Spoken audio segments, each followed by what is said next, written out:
Je suis dans une administration publique dont je ne donnerai pas le nom. En tout cas, c'est un ministère. Une administration publique où le ministère est en train de se vider. C'est-à-dire, ce qui est plus grave, c'est que même des directeurs. Tu sais que tu as fait une semaine, 2 semaines, 3 semaines sans plus voir quelqu'un. Il est parti au Canada. Ouais. Il est en Angleterre. Il est. Bon. Et puis, ce n'est pas partout. Il y a un problème. Parce que dans tous les secteurs, vous voulez dire, dans tous les ministères, il y a encore l'éducation récemment. Il y a dans tous les secteurs. On se plaignait que les enseignants Nous avons des amis qui vont là-bas. Quand ils arrivent, ils pensent qu'ils sont nombreux. Ils vous disent que les plus performants même, les plus gradés là-bas, c'est les Camerounais. C'est les Africains. Et beaucoup plus de Camerounais. Ils vous disent même que les seuls Africains qui les rivalisent là-bas, en dehors des Nigériens, sont les Sénégalais. Ouais. Je parle sur le couvert de la dame qui est avec nous. J'avais dit qu'il y a un problème de management. Le Cameroun, c'est vite. Comment donc nous avons une diaspora qui est aussi nombreuse et intelligente à l'extérieur. Et nous... Avec l'amour de la patrie. Et nous continuons à voir nos dirigeants tellement... C'est très peu d'entendre, c'est très rare d'entendre un dirigeant de ce régime à donner de bons qualificatifs à cette diaspora. Hein. Très souvent, c'est une diaspora négative, c'est une diaspora ceci. C'est vrai qu'il y a une minorité, bon là-bas c'est autre, qui font des choses pas très bien. Nous avons, moi ici, nous avons mis ce que nous traitons ce soir, nous mettons la politique de côté, nous mettons ce qui est l'intérêt général. Mais le constat est que, d'abord, les gars fuient, parce que le constat est clair. Quand vous avez quand même un directeur de l'administration centrale au Cameroun qui quitte, avec tous les avantages que nous connaissons, des sous-directeurs, des chefs de service, qui quittent et qui partent. Et quand on menace, quand le ministre de l'administration publique ou bien le ministre menace... Vous me laissez continuer, oui. Mais quand même, je veux quand même... Il y a que parmi ces personnes qui arrivent là, c'est-à-dire quelqu'un qui est allé de ce côté, qui a voyagé, qui est de ce côté qui a fait 15 ans, 20 ans. Et quand cette personne arrive au Cameroun, vous dites que son salaire, c'est 1,5 million, 2 millions par mois. Et vous dites que, moi, rentrer au Cameroun, et je vous rappelle, à cette personne qui est partie, on doute même de son CEP ou de son CEPE, vous voyez, mais qui vous dit que vraiment, moi, rentrer, qu'est-ce que je veux faire? Et à plus forte raison, pour vous relancer, un médecin. Nous connaissons la situation de nos médecins. Et qui ici, et puis quand il voit son frère qui se trouve de ce côté-là, il y a quand même ce problème. Malgré tout cela, ceux-là qui sont de l'autre côté décident de rentrer, mais il y a un souci. C'est quoi le véritable souci? Moi, je pense que... Parce que moi, je parle toujours avec mes témoignages. J'ai un ami qui était très proche avec moi au ministère. Quand parce que les menaces que vous voyez, le ministre de la fonction publique, je sais les faire là, ou le MINFI là, quand les gars... Vous chutez. Là, je vais là que je chute. Quand les gars... J'ai eu des plaintes et des plaintes, je ne peux pas les présenter ici. Mais il y a une dame qui m'a dit, vous voyez, nous voulons tout. Maintenant, elle a fait venir le matériel. Ce matériel est bloqué au port de Douala. Bientôt, d'ici bientôt 2 ans. Tout simplement parce que aussi au Cameroun, lorsqu'elle a commencé, on lui a dit oui, tout va bien. À un niveau, on lui dit non, il faut signer des accords avec, je sais, avec quel autre international, je sais pas mon affaire, hein, je sais. Et de ce côté, elle trouve que les accords qu'on a signés, il y avait et les virgules et autres, que là-bas, on vous dit que non. La société qu'on vous attribue là, c'est comme si c'est une ancienne société, il faut revoir. Et que, voilà, depuis plus d'1 an, on lui demande des centaines de millions pour, n'est-ce pas, dédouaner, alors qu'au départ, ça ne devait pas se passer ainsi. C'est un exemple parmi tant d'autres. Je voudrais, vous comprenez, je voudrais qu'on aille droit au but. C'est quoi? Qu'est-ce qui cause problème à cette diaspora de rentrer au pays? Pourtant, nous tous, vous et moi, avons quelques amis ensemble qui aiment tellement le Cameroun, qui viennent de temps en temps, mais véritablement, venir rester et investir, c'est un problème. C'est quoi le souci? Bon, vous avez été tellement long que j'ai comme l'impression que je devrais faire un commentaire au lieu de répondre à une question. Non, je n'ai pas de commentaire, je vous ai posé. J'ai pris un exemple. Je n'ai pas saisi. Non, c'est moi qui ai la parole en ce moment. Kungu. Je n'ai pas saisi un peu ce que vous voulez que je dise, mais néanmoins, vous voulez que je... pour ce qui est des questions de la diaspora, souffrez. Allons-y. Je vais être long, parce que je fricote avec la diaspora. Une diaspora intelligente et positive, et le Cameroun en a. Il y a des Camerounais qui aiment Paris, je vous donne 3 minutes. Qui aiment leur pays. Je vais être plus long que ça. Non, sinon les téléspectateurs ne pourront pas... François Bikoro doit prendre la parole. Et là, vous êtes en train de me couper déjà. Je peux donc dire ici que le retour de notre diaspora souffre dans son retour d'un complexe, n'est-ce pas, que nourrissent ceux qui sont censés les accueillir. Ça, c'est bien. D'une mauvaise foi qui habite ceux qui les accueillent, parce que beaucoup voient un peu leur intelligence heurtée par de nouvelles intelligences qui arrivent. Et là, je vous définis un peu notre société, parce que c'est un problème sociétal. Et c'est nos construits sur le plan sociologique qui font que quand la diaspora revient, elle est diluée au milieu de tout ça. Même les questions de corruption ou de blocage ou de tentative de prise ou de contrôle de l'affaire, c'est des questions sociétales, c'est des questions de mentalité, c'est des construits sociologiques de notre être. C'est-à-dire que dès qu'on sent qu'il y a une intelligence qu'on n'arrive pas à contrôler, qui est au-dessus de la nôtre, on se braque, soit on essaie d'en prendre le contrôle, soit on essaie de bloquer, soit on essaie de détruire. Moi qui vous parle, voilà, c'est-à-dire que je vous ai dit que je peux être long. Et là, c'est vraiment, vraiment c'est Ferdinand Congo qui parle. Parce que quand vous prenez la structuration de l'État sur le plan de l'incitation douanière, sur le plan de l'incitation fiscale, elle est très bonne. Hein? On allait jusqu'à faciliter la création d'une entreprise avec un guichet unique. On a créé un guichet unique au niveau de la douane. On a créé des facilités pour qu'on vienne solliciter un rabattement auprès du directeur général de la douane, auprès du ministre des Finances. Mais solliciter un rabattement auprès du directeur général de la douane, ou bien auprès du ministère des Finances, pour dire que vous avez, c'est pas encore 4 conteneurs de matériel pour venir créer une clinique ici, que vous serez sollicité après qu'on ait lu le document dans le bureau du directeur général, pour que les gens essaient de venir contrôler votre affaire. C'est-à-dire que c'est des questions d'individus, des problèmes de personnes, c'est-à-dire que c'est un construit sur le plan mental. Et c'est ça qui fait donc que la diaspora, quand elle rentre ici, elle vient de tomber dans une sorte de panier à crabe. Ouais. Et ça c'est l'aspect même de ceux qui viennent avec les moyens pour investir. Je vais vous prendre 2 exemples de moi qui vous parle avec des amis qui sont d'ailleurs des petits frères, à qui je vais d'ailleurs rendre un grand hommage ici. Le président de l'ONG dont je suis le représentant, Charlie Oyenoa, qui est un jeune homme d'un Gomza, qui est magistrat en Suisse, qui a même déjà pris la nationalité suisse, qui crée cette ONG et qui décide et qui commence à poser un ensemble d'actes. Nous sommes à l'origine des poursuites aujourd'hui contre Ayabachou, parce qu'on voulait opposer les principes aux intérêts, pour essayer de mettre dos au mur les États qui soutenaient directement ou indirectement les porteurs de violences dans le Nozo. Mais on est venu ici avec un ensemble de dossiers. On a pris des ordonnances dans des tribunaux en Europe, avec des documents, des conclusions de l'enquête de la police fédérale allemande, qu'on a servi à des fonctionnaires qui avaient qualité et quantité pour exploitation. Silence radio. C'est-à-dire qu'à la fin, on vous appelle pour vous dire, mais vous, pourquoi vous voulez, qu'est-ce que vous voulez démontrer à la fin? Parce qu'ils n'ont pas compris. C'est lui qui reçoit le document RT parce que son intelligence ne saisit pas la vitesse avec laquelle vous y allez. Ça, c'est au niveau de Charlie. Nous sommes allés jusqu'à traiter même avec la présidente de la République.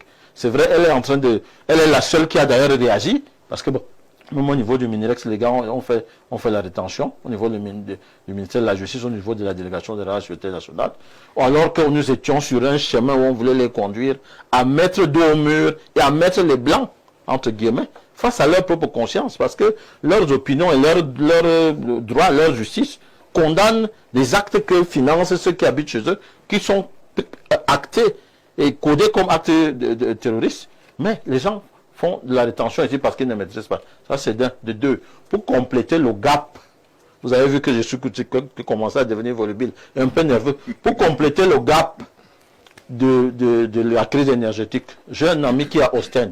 C'est-à-dire qu'Ostend, c'est la partie hollandaise de la Belgique, parce que c'est à la frontière, qui est venu avec un projet de construction d'une centrale de compression à gaz comprimé pour faire dans les 2500, je crois, mégawatts d'électricité, où il avait le projet déjà monté, avec des Émirats. Lui, il avait déjà trouvé des facilités avec des Émirats qui avaient besoin des accords du gouvernement pour pouvoir venir construire cette centrale et trouver maintenant un B2B avec le gouvernement pour pouvoir l'exploiter, rentrer dans leurs frais.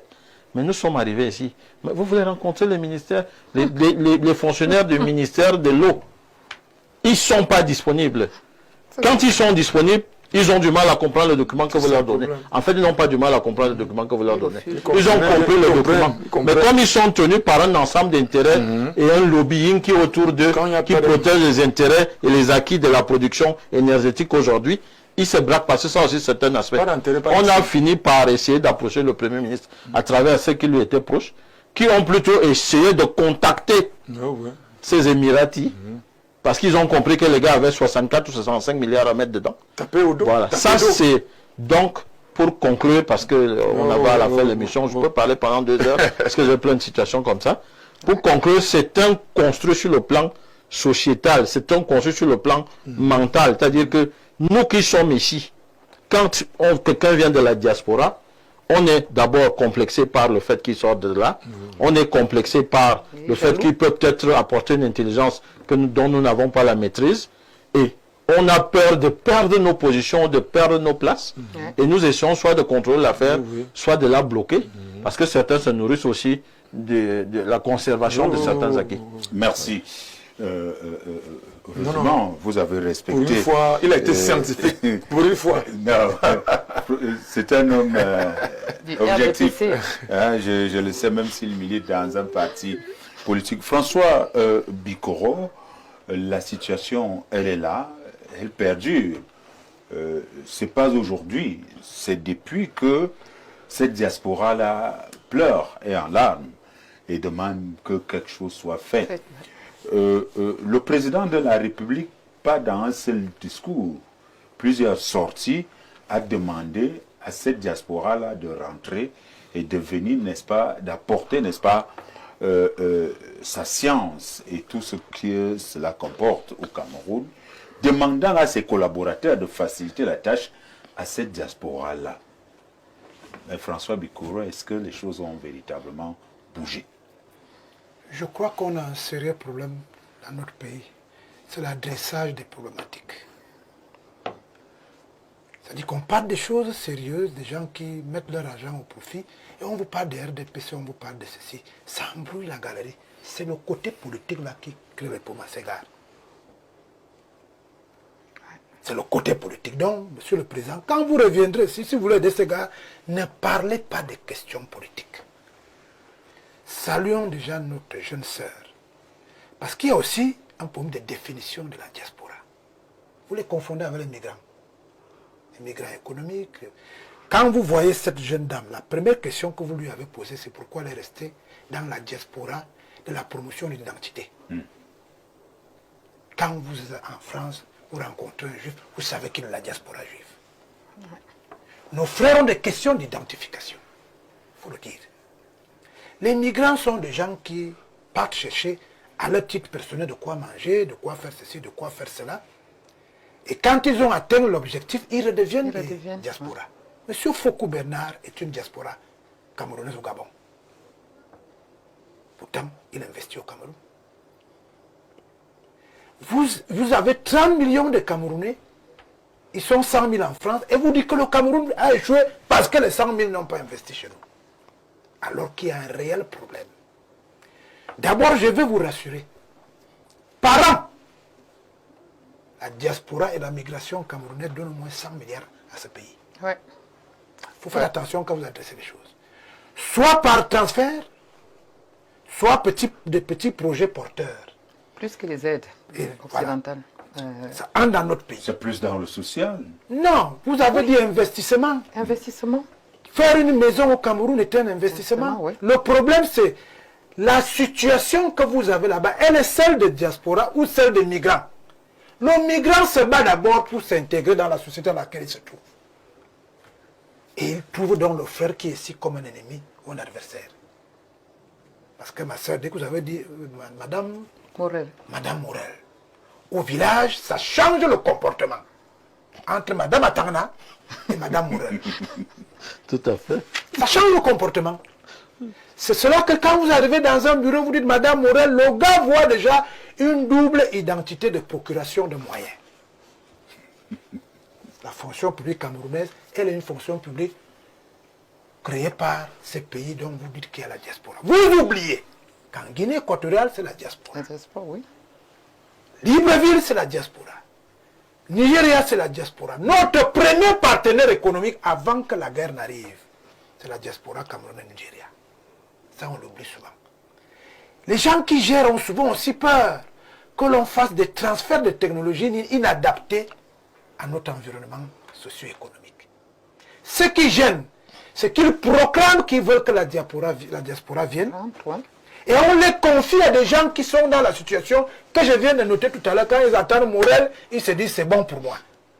Il faut créer des institutions essentiellement axées dans la compréhension de l'investissement de la diaspora. C'est ce que les autres ont fait.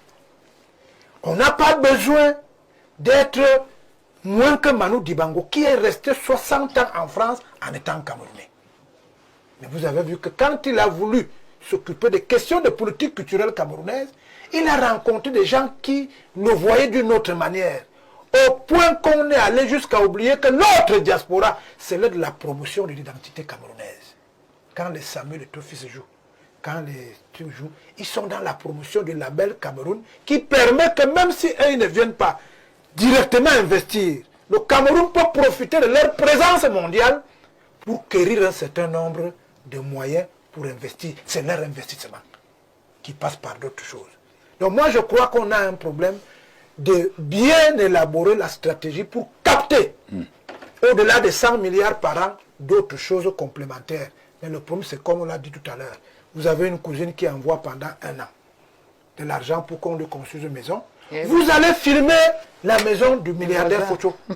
Vous lui envoyez ça. Quand elle revient ici, accompagnée de son mari, M. Morel, qui décide un matin que j'aime tellement ma femme que je décide de tout amener en Cameroun.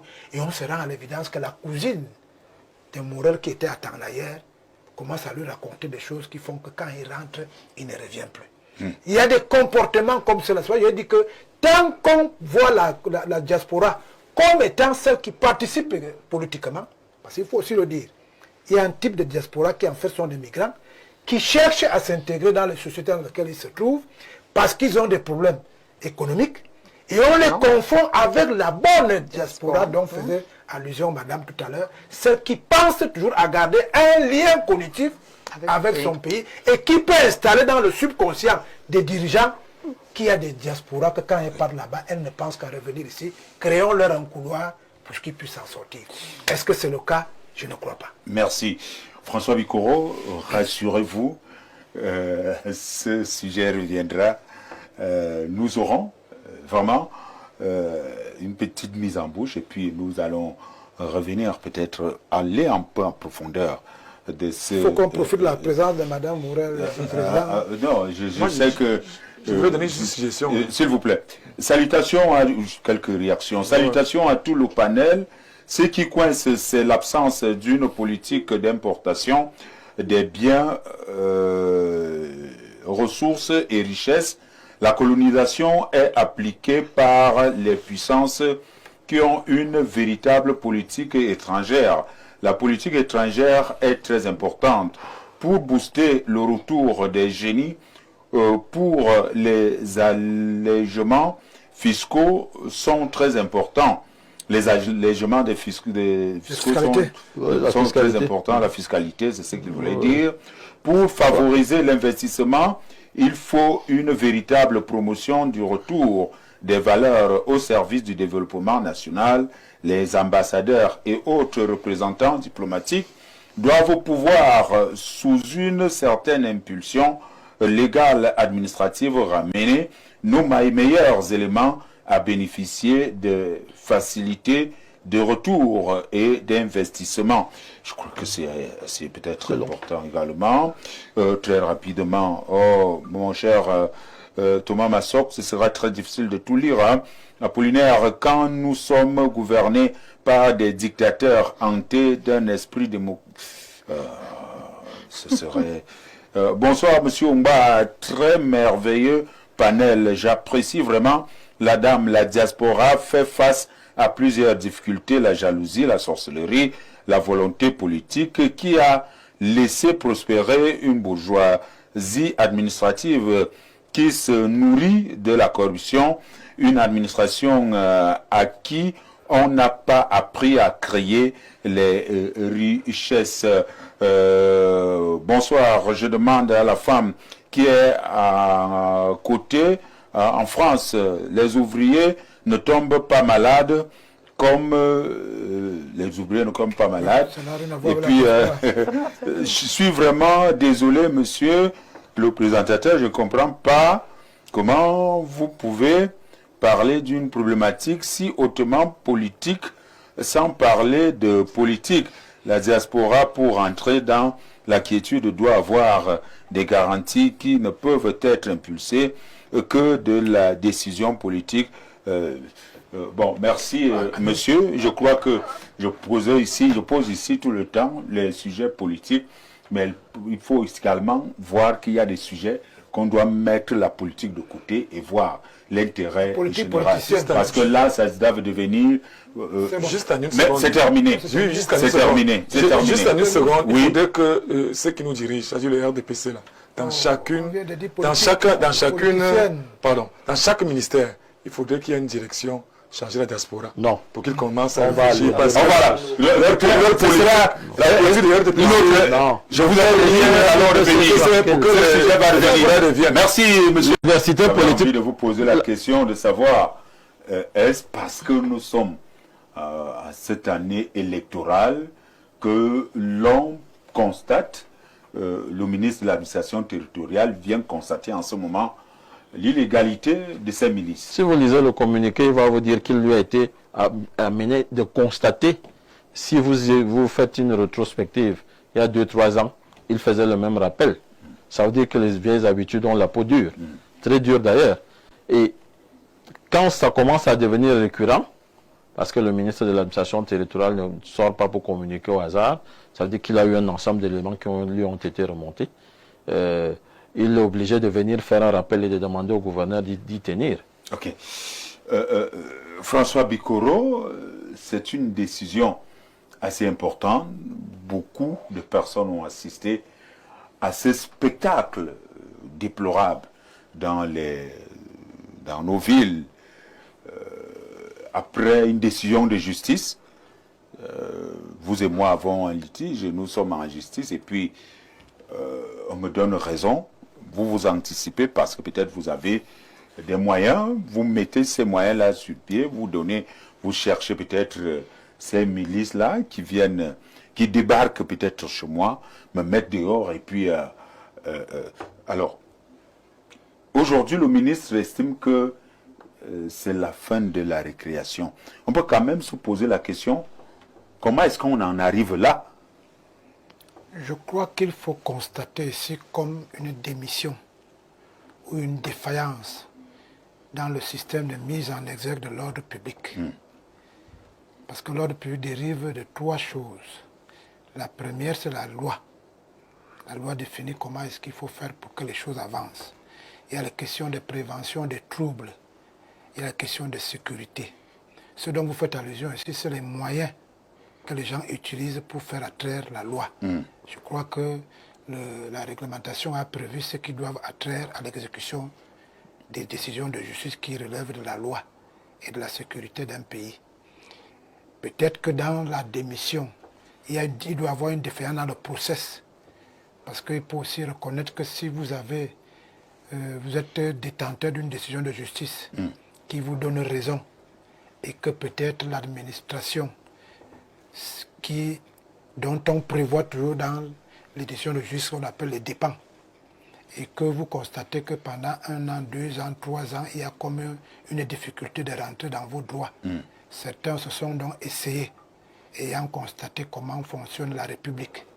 Vous savez que les partis politiques et les gens qui se souviennent qu'une fois entrés dans un parti politique, ils sont nantis d'un certificat de refus d'obéir à la loi. ça peut susciter auprès des citoyens comme une habitude qui est tolérée.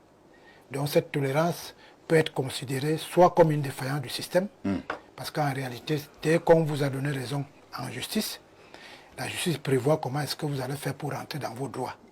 On doit vous accompagner en requérant les forces de maintien de l'ordre qui seules sont habilitées à vous accompagner dans ce sens après qu'elles aient imaginé que la décision là-dessus vous en donne droit. Mais si peut-être on constate qu'à un moment donné ça n'avance pas, certains se sont donc dit qu'ils peuvent un matin requérir des forces qui n'ont aucune légitimité ni aucune légalité pour le faire. Mais alors, on ne prévoit pas qu'il peut y avoir une résistance en face et qui peut amener à l'ordre public qui est menacé. Et dans ce sens, le ministre de l'administration territoriale s'est donc souvenu que ce n'était pas une bonne chose que de laisser que d'autres personnes exécutent un certain nombre de décisions qui peuvent remettre en cause l'ordre public. Dans ce sens, ça revient encore à ce que je vous disais tout à l'heure, l'éducation, l'information et la conscientisation. Vous savez que dans certaines villes comme Yaoundé, Douala et Bafoussam, Ngaoundéré, et depuis un certain temps, toutes les villes émergentes, les gens barrent la route parce qu'ils disent qu'ils ont eu deuil et qu'ils veulent, sans prendre la précaution d'avertir les forces de défense et de sécurité qui peuvent venir, ne serait-ce qu'empêcher que votre activité ne dénue la tranquillité de ceux qui sont autour de vous. Nous voyons aussi souvent, jusqu'à ce qu'on réglemente cette activité, les collectivités locales décentralisées qu'on appelle les mairies, les communes.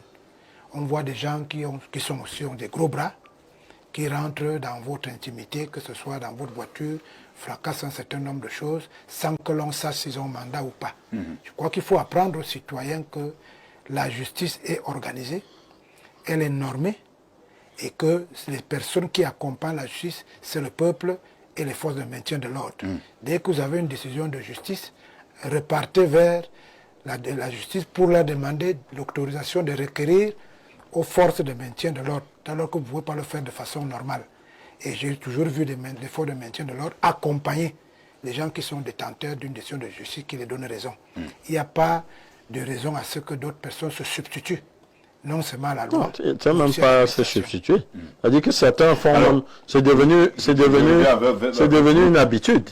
Puisque moi j'ai assisté à une expulsion, l'exécution d'une ordonnance d'expulsion, où il y avait effectivement les éléments de gendarmerie. Il y avait une dizaine d'éléments de la gendarmerie.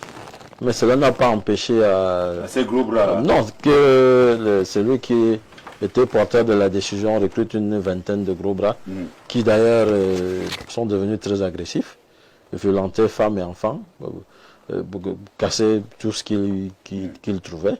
Donc ça veut dire que c'est un construit chez ceux qui décident d'exécuter les décisions de justice qui leur sont favorables. Surtout ici, parce que la dérive dangereuse, c'est que c'est déjà structuré. C'est-à-dire que celui qui a la décision de justice, qui doit l'exécuter, c'est où solliciter ces gros bras. C'est préparé en avance. Des gars, des contacts, on peut aller les voir, mais c'est comme ça qu'on peut aussi demain aller les voir pour régler, je sais pas, un compte à Ongba, ou encore à Bikoro qui est un aîné, ou encore à mon frère qui vient d'arriver. Oui, parce que c'est ça le danger ici, c'est pour ça que je reviens vers vous, vous allez voir. De faire le rappel. Je reviens vers vous. Il se faisait maquiller. Il s'est fait maquiller pendant 2 fois ou 3 fois. Mais finalement, il nous a rejoint. Il a estimé le premier maquillage que c'était pas le bon. Le deuxième, c'était pas le bon. Et finalement, il nous rejoint. Alors, Dieudonné Sombatemeng, bienvenue. Merci, très cher Apollinaire Ngba. Merci d'être là. Ça va maintenant, le maquillage? Oh, bon, en fait, c'est très bien, très bien. C'est vrai que la journée, vous savez, en soirée comme ça, c'est pas évident quand on a eu une journée très pleine comme la mienne a été aujourd'hui. Mais bon, j'espère pouvoir être à la hauteur du temps restant, à la hauteur des attentes. Vous n'êtes donc pas comme... Vous êtes un homme que le régime utilise en plein temps, parce que vous n'avez pas de temps libre. Bon, je ne dirais pas le régime, je m'occupe, je fais tout pour ne pas... C'est grâce à ce régime-là également. Bon, vous voulez le dire. Voilà, merci. Moi, je sais que je travaille beaucoup pour subvenir aux besoins de mes enfants et puis de mes proches. Ok. Merci d'être là et d'avoir accepté l'invitation. Merci. Et nous allons également accueillir la diaspora qui vient de nous rejoindre. Solange Morel, bienvenue. Bonsoir, monsieur Anglais. Vous allez bien? Très bien, merci. Depuis votre dernier passage sur ce plateau, on ne fait que me demander, est-ce que c'est votre nouveau look ou alors c'était de passage? Je suis une Africaine. Alors, une Africaine, il faut qu'elle soit capable d'avoir sa tête nue. Et une panafricaine. Aussi. Africaine et panafricaine. Ok. Je ne sais pas si je dois le dire ici. Vous m'avez toujours fait les problèmes. Chaque fois vous avez vu François Bikoro sur mon plateau et que je n'ai pas ri, je vous ai pas invité. C'est vrai. Pas plus tard que vendredi encore. Je vous ai fait des... C'était des flèches.